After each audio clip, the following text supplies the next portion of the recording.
I want to thank Mrs. Chambers, your principal, Mr. Abrams, Mr. Gilpin, and Mr. Rotkin for this wonderful event. And Mr. Rotkin's student who did the video, it is in your tribute and Mr. Rotkin's tribute that I am here. I usually charge, but this is strictly free because of your work. So would you do me a favor, those of you who created the video, to stand up so we could give you a hand?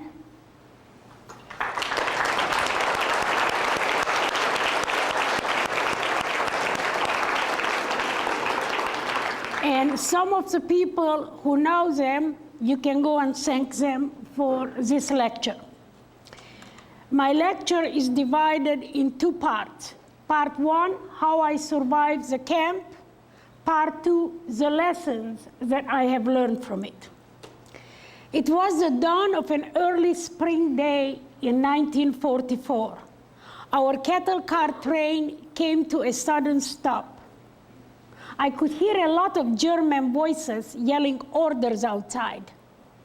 We were packed like sardines in the cattle car, and above the press of bodies, I could see nothing but a small patch of gray sky through the barbed wires in the window. Beside me, there was my mother, Jaffa, who was 38, my oldest sister, Edith, 14, middle sister, Alice, 12, and Miriam and I, who were identical twins, we were only 10 years old. We stood beside my father, Alexander Moses, who was a very religious man. His faith in God was a guiding force in his life. He began his regular morning prayers in the corner of the crowded cattle car amidst the weeping of children. Shema Israel, Hero Israel, and many other people joined the prayer, praying to God, probably for the very last time, asking God to help them. As I was watching it, I heard the sound of the cattle car door as it slid open. Schnell, schnell, fast, fast, raus, raus. The SS soldiers were ordering everybody out. As soon as we stepped down on that cement platform, my mother grabbed my twin sister and me by the hand, hoping that as long as she could hold on to us, she could protect us. Everything was moving very fast. I was on that selection platform maybe for 10 minutes when in my childish curiosity, I looked around, trying to figure out what that place was, when I suddenly realized that my father and my two older sisters were gone. I never saw them again. As we were holding on to my mother's hand, an SS was running around shouting, Zwillinge, twins, twins. He stopped to look at my twin sister and me because we were dressed alike and we looked very much alike. Are they twins, he asked. Is it good? Asked my mother. Yes, nodded the SS. Yes, they are twins, said my mother. Without any warning or explanation, he grabbed Miriam and me away from my mother. Our screaming and pleading fell on deaf ears. I remember looking back and seeing my mother's arms stretched out in despair as she was pulled in the opposite direction by an SS soldier. I never even got to say goodbye to her because this was the last time we saw her. All that took no longer than 30 minutes. Miriam and I no longer had a family. We were all alone. We did not know what would happen to us, and all that was done to us for one single reason, because we were born Jewish, and we did not understand why that was a crime. Miriam and I joined a small group of about 10 or 12 sets of twins. We waited for a long time at the edge of the railroad ramp until everybody was detrained and all the twins in this transport could be gathered. I looked around. It was a very strange view. Everything looked dark, gray, and lifeless. Near the train, the victims were being separated into two groups by some SS officers. One in particular, who was dressed in sharp-looking uniforms and gleaming boots, seemed to be in charge. 6 more sets of twins and one mother joined our group. The mother's name was Mrs. Chengeri. She knew my mother well because she lived in a city not far from us, and we used to shop at their store. And when we would shop there, my mother and Mrs. Chengeri always talked, comparing notes about raising twins. Our group was led to a big building near a very tall barbed wire fence. I had never seen such a tall fence before. The building inside looked like a gymnasium divided into parts. One was occupied by bleachers and the other by many shower heads.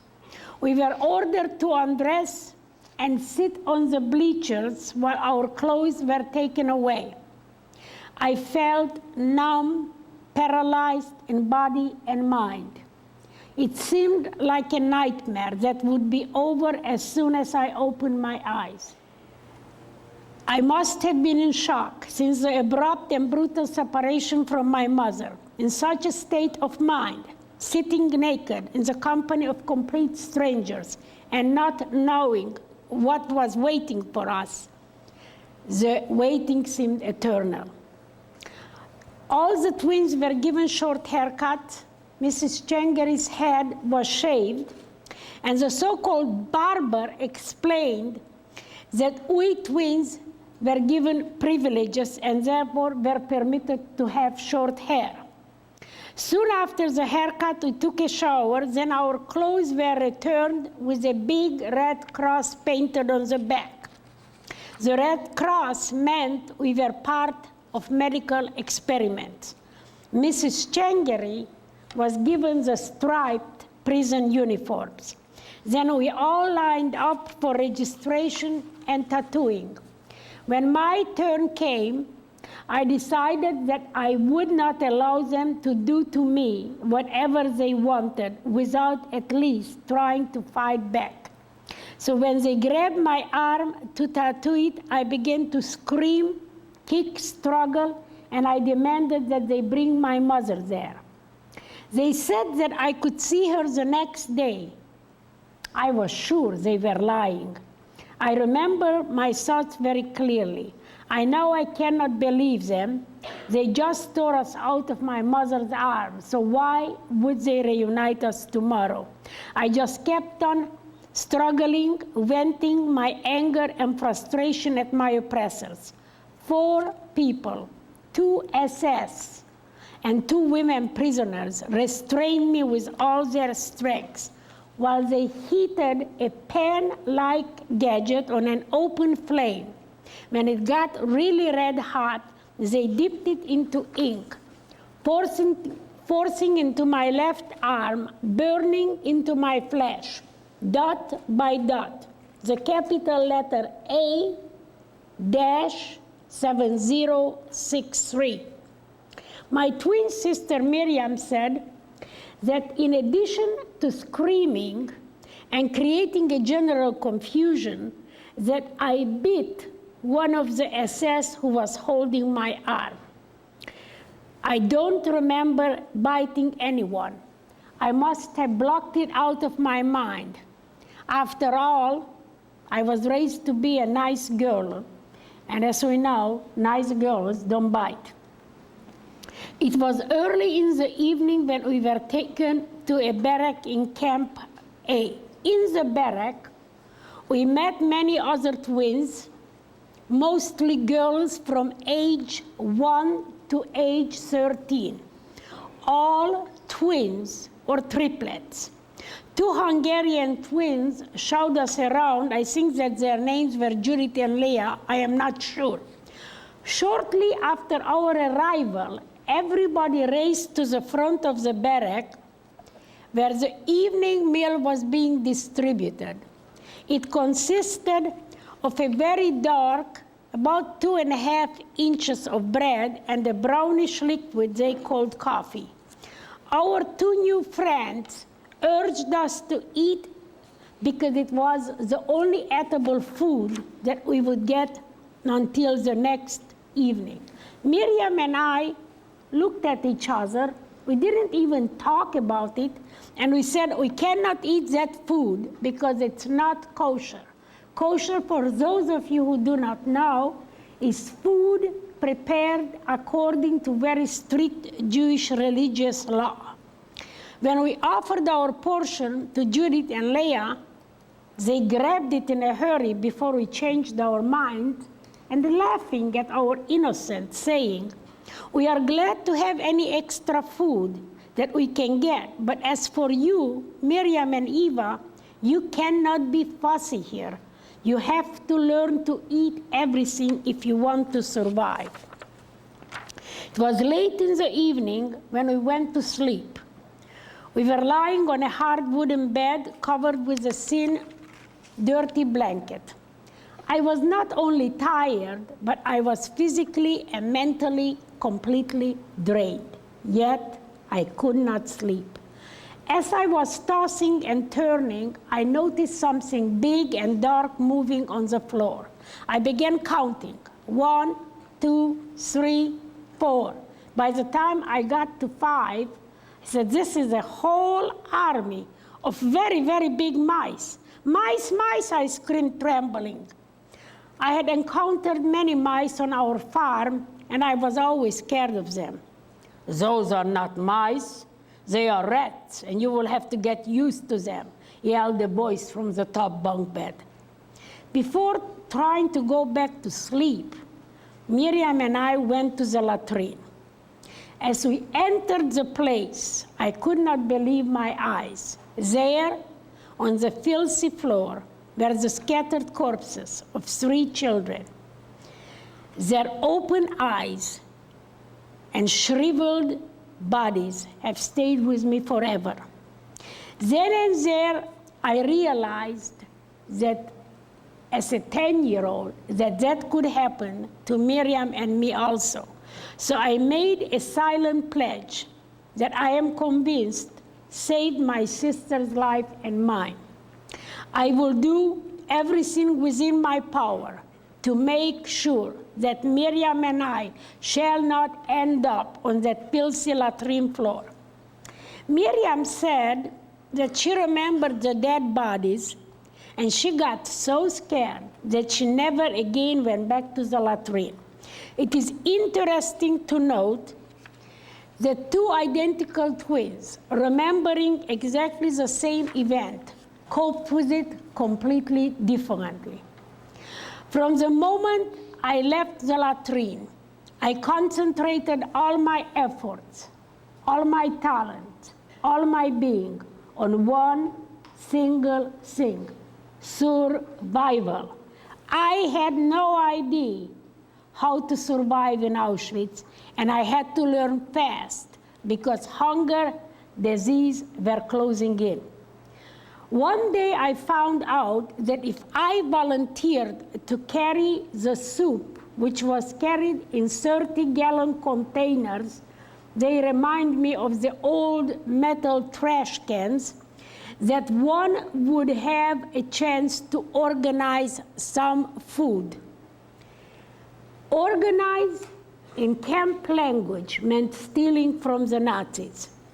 Before I had a chance to try out my organizing skills, I was injected with some kind of a deadly germ after a visit to Mengele's lab. I became very ill with a very high fever, a fact I desperately tried to hide because the rumor was that anyone taken to the hospital never came back. The next visit to the lab was different than all the other visits before. Instead of tying my arms for blood taking and injections, they measured my fever and I knew I was in trouble. I was taken to the hospital, which was a camp in itself, very close to the gas chambers. I was placed in a small room with 2 other twins who told me, we receive here no food, no water, and no medication. That people are brought here for 2 reasons. They are brought here or to die in the barrack or to wait for a place in the gas chambers. Next morning, 4 doctors and Dr. Mengele came in to study my case. Actually, they didn't study anything. They looked at the fever chart, and then Dr. Mengele declared, laughing sarcastically, he said, "Too bad, she's so young. She has only 2 weeks to live." I refused to accept his verdict. I refused to die. I made a second silent pledge that I will do anything within my power to prove Dr. Mengele wrong, to survive and be reunited with Miriam. For the next 2 weeks, I only have 2 clear memories. I remember twice a day the doctors coming in to check my fever chart. And I remember often waking up on the barrack floor. I was crawling because I no longer could walk. And I was crawling because I found out that there was a faucet with water at the other end of the barrack. As I was crawling, I would fade in and out of consciousness. And I would keep telling myself, I must survive. I must survive. After 2 weeks, my fever broke. I immediately felt a lot better. I had to devise a plan that showed an improvement in my condition. It took me another 3 weeks before the fever chart showed normal. I was released and was reunited with Miriam. What a happy day that was. However, in Auschwitz, nothing went smoothly. The happiness of our reunion was short-lived. Miriam looked very weak and lifeless. She looked like the living dead I just left in that barrack. She did not want to talk about it, and when I asked her, she refused to tell me what happened. The next day, I had to volunteer to be an organizer. I had no idea how to organize. The rumor was again that anybody caught stealing would be hanged. So I remember entering the kitchen, and there were 2 or 3 long tables with lots of pots and pans on top of it. My eyes zeroed in on some potatoes, sacks with potatoes underneath the table. For a moment, I hesitated. I said, if I am caught stealing, I would be hanged. But I knew if I did not try to organize some potatoes, Miriam would die. I bent down, and I remember feeling 2 potatoes in my hands when somebody grabbed me by my hair, pulled me up, and yelled into my face, "It's not nice to steal."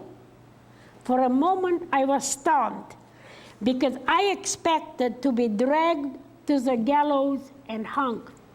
I just learned a very important lesson, that as long as Dr. Mengele wanted us alive, no one dared harm us.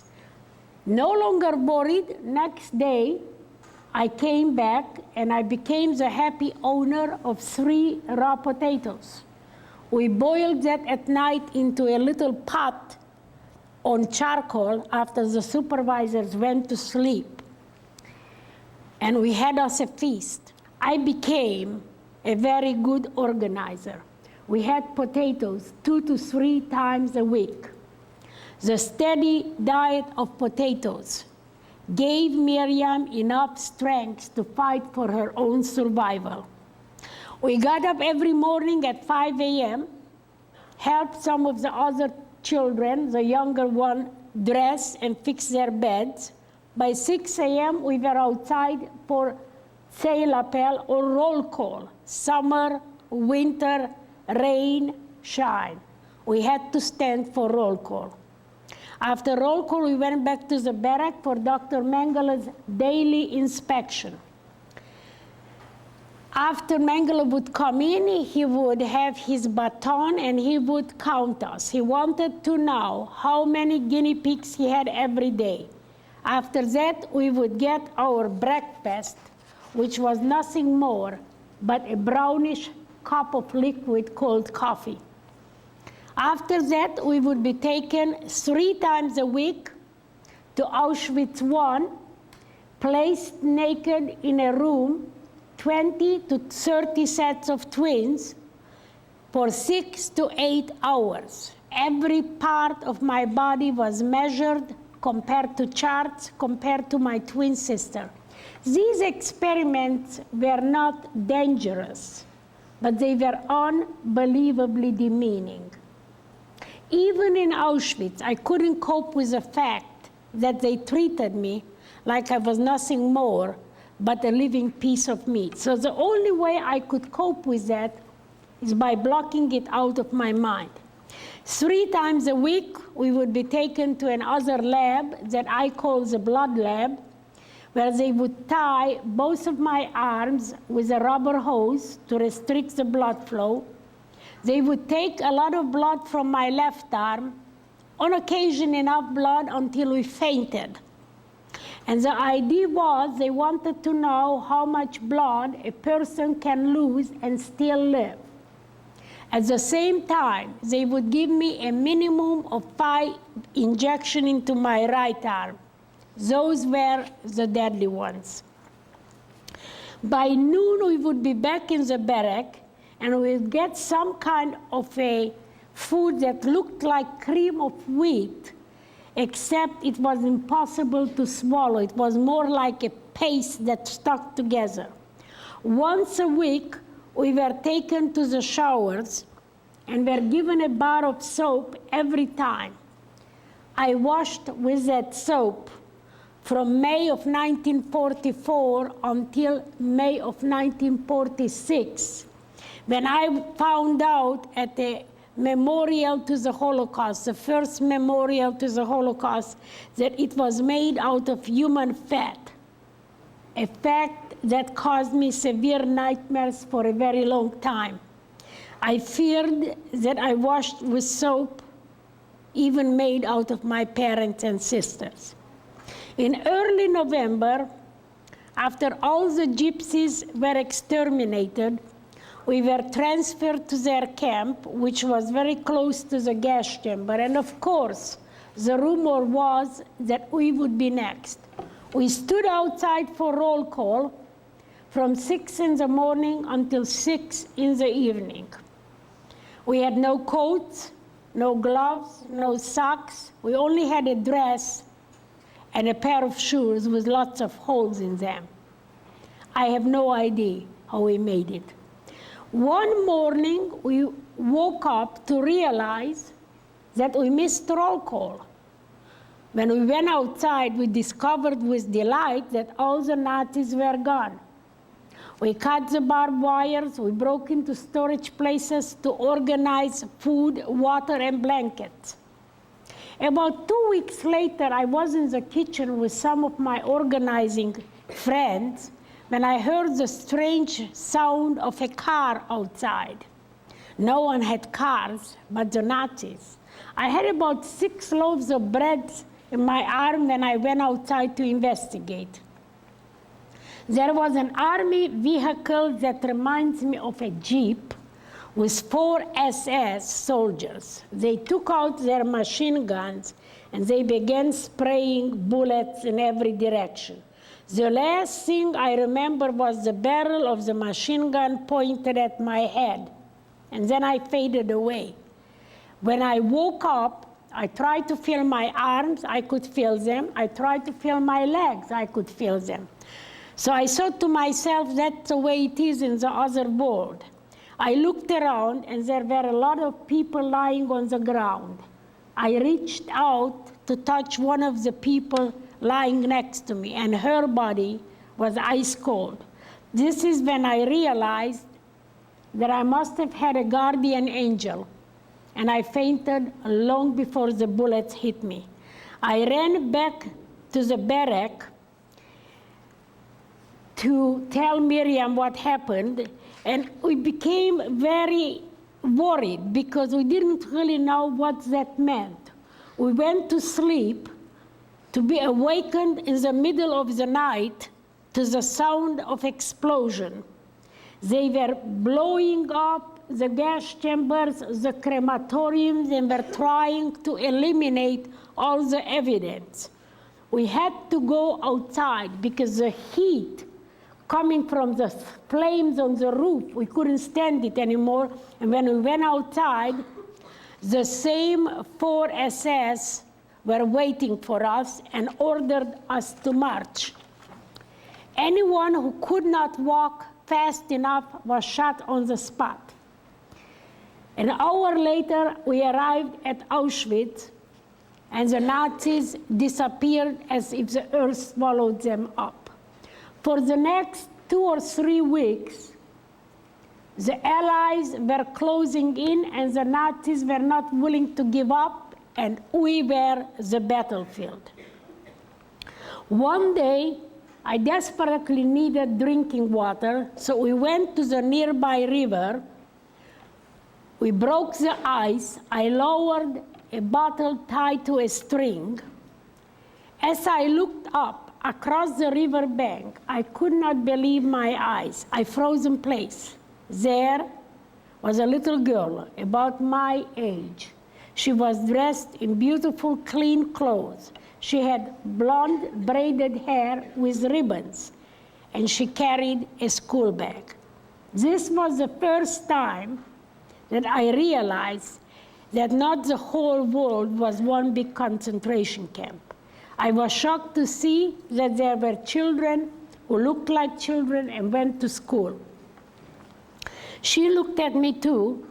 I was dressed in ragged clothes, swarming with lice.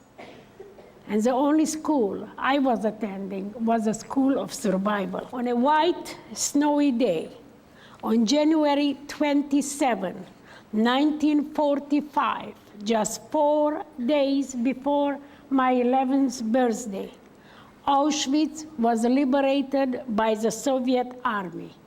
We were free. We were alive. We had survived. We have triumphed over unbelievable evil. It was a glorious day. The joy of that event will be forever engraved in my heart. And the echoes from Auschwitz will always be part of my life. I have told you my story. It's not an easy story to tell, and it's not an easy story to listen to. So I want to thank you all for being so polite and doing that. So why am I doing it? I have learned some very important lessons that I would like to share with you. Lesson number 1, never ever give up. No matter how difficult your lives are, they couldn't be as difficult as ours was. Yes, I do know and I remember growing up is very hard. Every single one of you here wonders, are you going to be able to accomplish in life what you want to? The only problem that I have with my lessons is just because I used it once, it does not mean that I am exempt from needing to use it over and over again. In 1978, when I began to lecture 26 years ago about my experiences, people were asking me about the details of the experiment. Well, for 35 years, I tried to forget everything, so I only remembered bits and pieces. So I went to the library. In those days, we didn't have website, and I looked for books about Auschwitz. and I found nothing about the Mengele experiments. I couldn't believe it, really, but I couldn't give up the idea. Next thing I thought, well, I remembered our liberation pictures, and I thought that most of those children, less than 200, who survived with me had to be somewhere, but where? And as I thought, I wrote letters to NBC, ABC, CBS, Time Magazine, Newsweek. I only wrote to the big media people, asking them to put in a paragraph in their news that one Mengele twin is looking for the others. 1979 rolled around, 1980, 81. The more I thought about it, the more important it became for me to find those twins. I wanted to know, how did their lives turn out? Did they have any health problems? Did they have any emotional problems? And I kept writing letters to the media, and every time I would find an article written by a columnist, I would immediately send them a letter, and nothing happened. I was very, very discouraged, but I was not willing to give up. In 1983, one day, I was washing the dishes, and I thought to myself, what if I formed an organization and made myself president? Wouldn't they be impressed? Because mind you, all I wanted to do is get the attention of the media, impress them so they would write about it. And I thought to myself, wow, why didn't I think about that a year ago, 2 years ago, 3 years ago? Because I am always impressed when I get a letter signed by somebody, president. I don't know what kind of an organization it is, but they are the president. And so at that time, I formed the organization called Candles with the help of my sister, Miriam, who lived at the time in Israel, my late sister, Miriam. We located 122 twins living in 10 countries and 4 continents, 122 individuals. So I can tell each and every one of you, I can promise you that if you keep hammering away at trying to find an answer or a solution to your problem, your wonderful minds will come up with an answer. Lesson number 2. We are now 59 years after the end of World War II. Even in United States, there still is a lot of prejudice and a lot of hatred. That 59 years have not eliminated prejudice from this world. And I will be honest with you that even I, survivor of hatred and prejudice, I am not immune to prejudice. I am prejudiced. When I see young boys with ponytails, I haven't seen any here. Are there any here? With earrings. Young people with body piercings, with tattoos. I did see some with baggy pants. And I can share with you a little story. About 4 years ago, I was lecturing, heading to the auditorium of a local high school in Terre Haute to give a lecture. In front of me, there were 3 young men with their jeans hanging about the middle of their tush. The bottoms were shuffling on the floor, and one of them dropped a book. And then he bent down to pick it up. Yes, you guessed it. I saw places where the sun never shined. The next thing came to my mind, these are all bums and drug addicts. Am I right? No. Just because I don't like the styles, and let me tell you, I am not making any secret out of it, I don't like the styles of clothing for young people today. I don't like the body piercing, the tattoos, even the ponytails for guys. But you might not like the way I look either. I still don't have the right to pass judgment on people. I have to get to know them, because I have met young people with baggy pants and with tattoos and with ponytails, and they have never used any drugs, and they were hardworking people. So as you listen to that, you might think, well, here you are, one young person. What difference can you make in this big, big problem in the world? For that reason, I came up with a little imaginary story.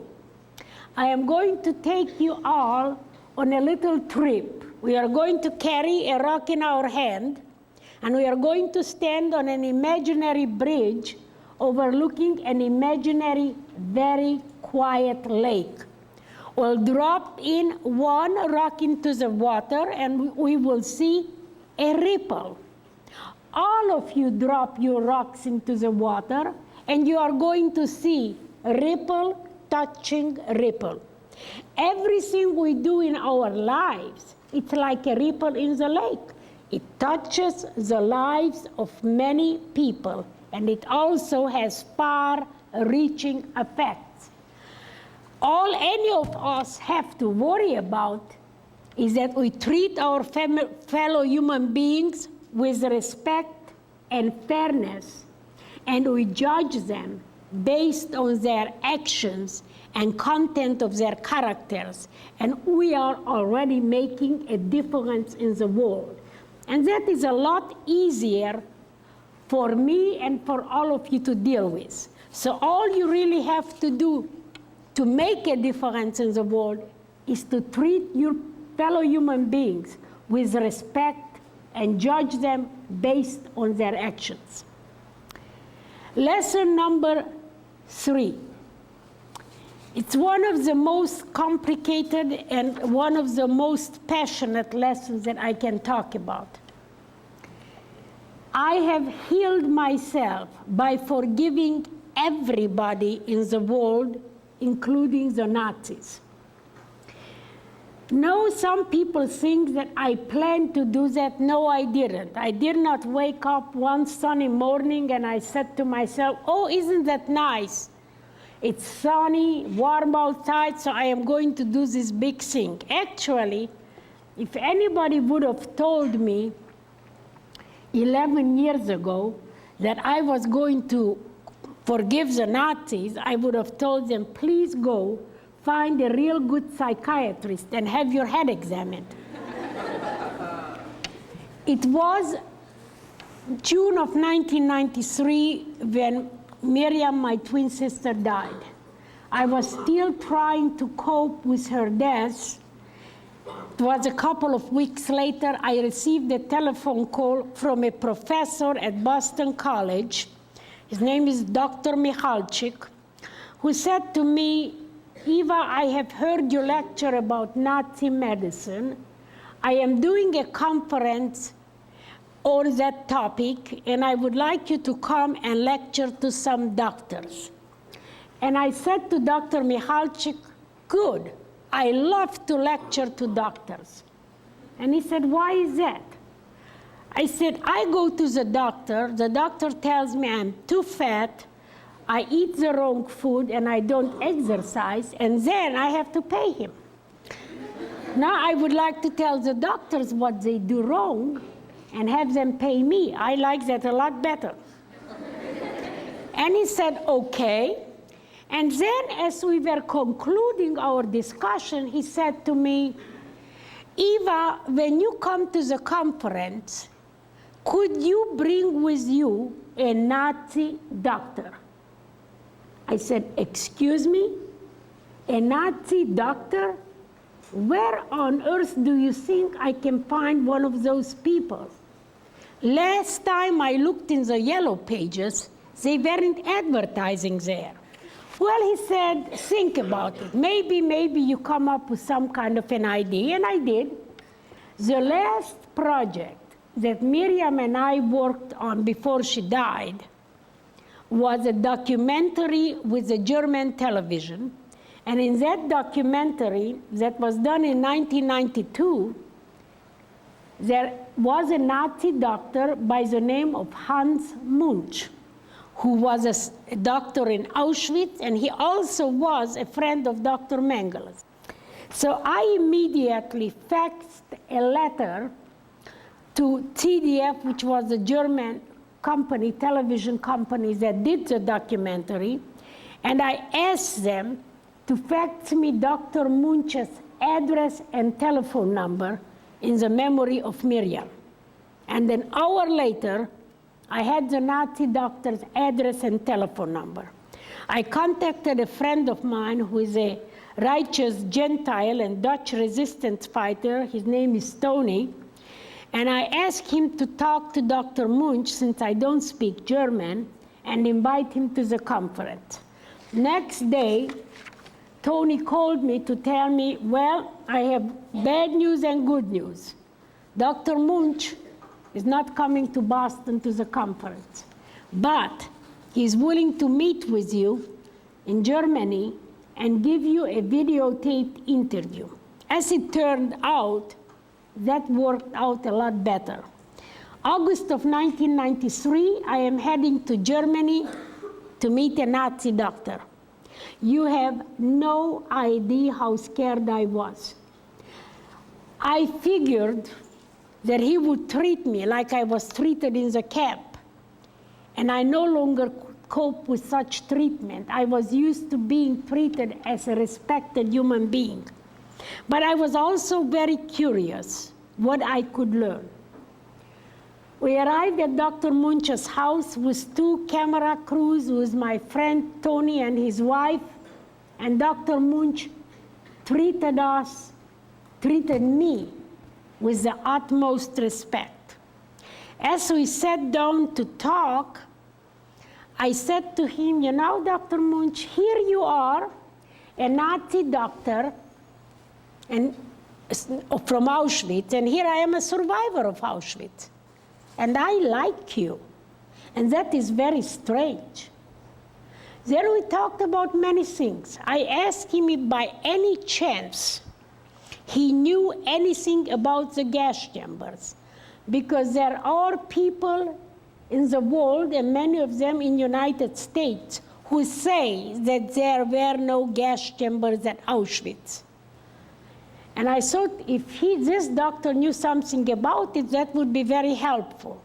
And Dr. Munch said, this is the nightmare that I live with every single day of my life. Wow. I had no idea that Nazis also had nightmares about Auschwitz.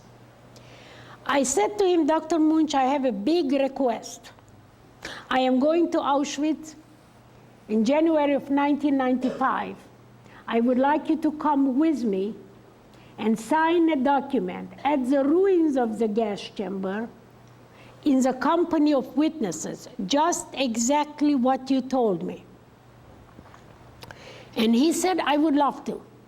So I got back to Terre Haute, Indiana, delighted and excited that I was going to have an original document about the operation of the gas chamber signed by an SS. And for some strange reason, I felt that I needed to give, what happened to the water? Oh, okay. That I needed to give some kind of a gesture of thanks for what he was doing. And I didn't know what to give a Nazi who was documenting history. I went to the Hallmark card shop. I looked around, and there was no card that addressed that issue. And days went by, months went by, back to the idea of never ever giving up. 8, 9 months, and one day, I thought, what if I gave him a simple letter of forgiveness? A letter from me to Dr. Munch. I immediately realized that he would like it, and it was going to be a meaningful gift But what I realized, which was much more important, that I had the power to forgive. No one could give me that power, and no one could take it away. And that was a tremendous discovery. Because victim, what is a victim? A victim is a person who has been hurt, who is angry, who is helpless, who is hopeless, and who is powerless. And here at the other end, I discovered that I, the victim, had the power to do something about it. That was exactly the opposite thing that I have experienced most of my life. So I began writing that, jotting down notes how I was going to write this letter to Dr. Munch, working through a lot of emotions. And English is a very difficult language. So I had to get a friend who was a college professor at Terre Haute at Indiana State University and asked her to correct my English mistakes. And we met a few times, and one day she said to me, "So you are forgiving Dr. Munch. That's very nice. How about forgiving Dr. Mengele?" I said, "I haven't thought about it." She said, "Well, will you think about it?" I said, "Okay." It was an interesting question. And again, the thought occurred to me that here I was, that nothing in Mengele's life. I was just a little guinea pig, he probably dirt under his feet. Yet, I had the power to forgive the ruler of Auschwitz. And it was a very interesting feeling. It made me feel really good inside. So again, without really analyzing what I was feeling, I decided, no, I can't forgive Mengele. And if I forgive Dr. Mengele, the angel of death, I might as well forgive everybody. And so I worked on my document that I called Declaration of Amnesty. And we arrived in Auschwitz, I with my children and my friends. Dr. Munch came with his children. He signed his document. I read mine and signed it. And I immediately felt a burden of pain was lifted from my shoulder, that I was no longer a victim of Auschwitz, that I was no longer a prisoner of my tragic past, that I was finally free. The day I forgave the Nazis, I also forgave my parents, whom I hated all my life. And I know you might ask yourself, why did I hate my parents? And I will ask you a question. When something goes wrong in your life, whom do you blame it on? Your parents. And there were a lot of things that went wrong in my life. And I would say to myself, if my parents would have saved me from a destiny in Auschwitz, or if my parents would have saved me from a destiny of growing up as an orphan, my life would be a lot better. And I was right about that. But I finally realized that my parents did the best that they could. And I also forgave myself for hating my parents. So I tell everybody, forgive your worst enemy, and forgive everybody who has ever hurt you. It will heal your soul and it will set you free. Because forgiveness is nothing more and nothing less but an act of self-healing. And as I look at this age group, I think one of the big problems at that age group is boy-girl relationship.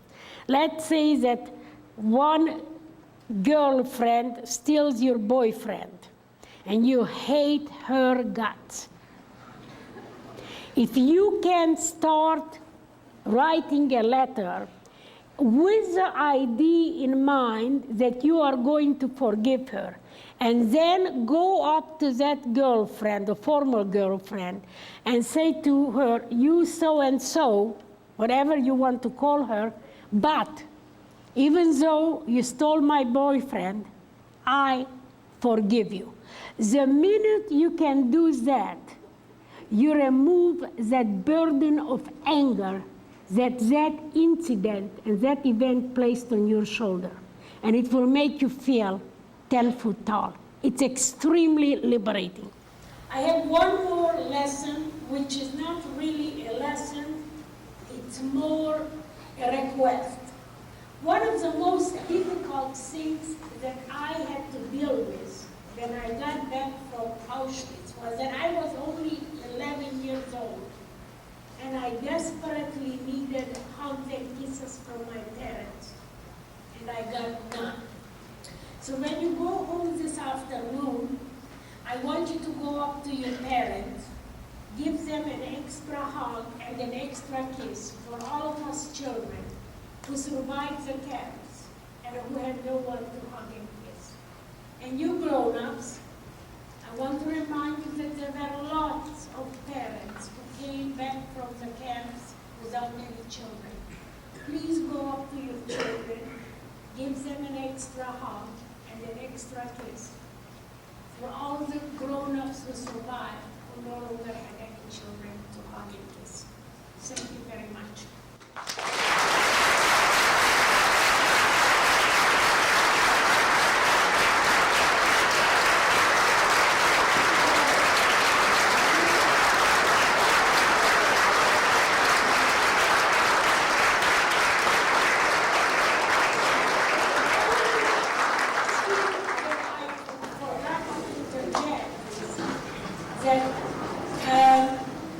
Many of you might be aware that unfortunately we had a fire at the Holocaust Museum on November 18th.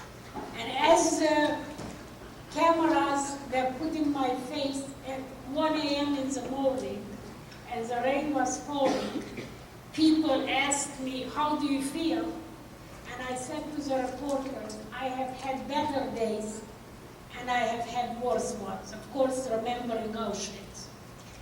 Then I received lots of letters from many students who have heard my lecture, and they said at the end, Mrs. Kor, remember, never ever give up. Rebuild the museum. Of course, I will rebuild. So any assistance in that respect from anybody would deeply appreciate.